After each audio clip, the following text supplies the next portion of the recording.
Hello, nerd fighters! So you want to write a novel? That is an amazing and beautiful and slightly terrifying goal, and I am so here for it. The journey of 1,000 pages begins with a single idea, and ideas are everywhere. They are hiding in a snippet of a conversation you overhear at a coffee shop. They are tucked inside a weird historical fact you stumble upon at 2 a.m. while falling down an internet rabbit hole. They can come from a simple question like, what if my quiet neighbor was secretly a retired international spy? Or, what if gravity just stopped working for a day? Your job is not to wait for a lightning bolt of perfect inspiration. Your job is to be open, to be curious. Pay attention to the world and what makes you wonder. Once you catch one of these little idea fireflies, you have to give it a place to glow. This is the planning stage, which can look very different for different writers. You might be a plotter, someone who loves creating detailed outlines. You could map out every single chapter, creating a detailed roadmap from your story's beginning to its end. This can give you a wonderful sense of security and direction. Or you might be a pantser, someone who writes by the seat of their pants. You start with your idea, your main character, and a situation, and you discover the story as you write it. It's an adventure, a process of exploration. There is no right or wrong way to do this. The only right way is the one that gets you excited to actually start writing. Regardless of your method, it is incredibly helpful to know a few key things before you dive into the deep end of Chapter 1. Think about the core conflict. What does your main character want more than anything in the world? And what huge, seemingly insurmountable obstacle is standing in their way? This central tension is the engine of your story. It's what will pull the reader through the pages. You should also think about the ending.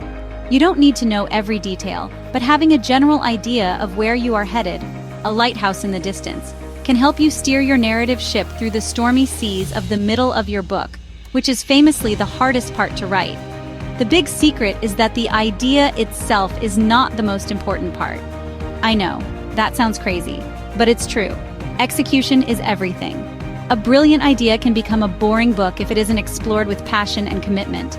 A simple, familiar idea, like two teenagers falling in love, can become something transcendent and unforgettable if it is told with honesty and a unique voice. So don't worry about finding the most original idea in the history of ideas. Find an idea that fascinates you. Find a question that you need to answer. Your passion will be the fuel that gets you through the long, difficult, and ultimately rewarding process of writing a novel. You can do this.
Just you and the story. Go.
Steps to making your book better.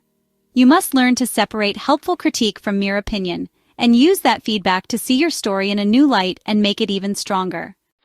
So your manuscript is polished and as good as you can possibly make it. The story that once lived only in your head is now a real thing. What happens next? How do you get it into the hands of readers? Broadly speaking, you have two main roads you can travel: traditional publishing and self-publishing. Traditional publishing is the path you've probably seen in movies. It involves finding a literary agent who will represent you and your book. The agent's job is to sell your manuscript to a publishing house like Penguin Random House or HarperCollins. They are the industry experts who have the connections and know-how to get your book in front of the right editors. Finding an agent is a job in itself. It requires research and a lot of patience. You'll need to write a query letter, which is basically a one-page sales pitch for your book. It needs to be professional, concise, and compelling.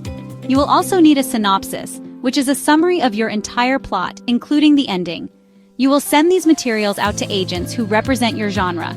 Don't send your science fiction epic to an agent who only sells cookbooks. You will face rejection. A lot of it. This is normal.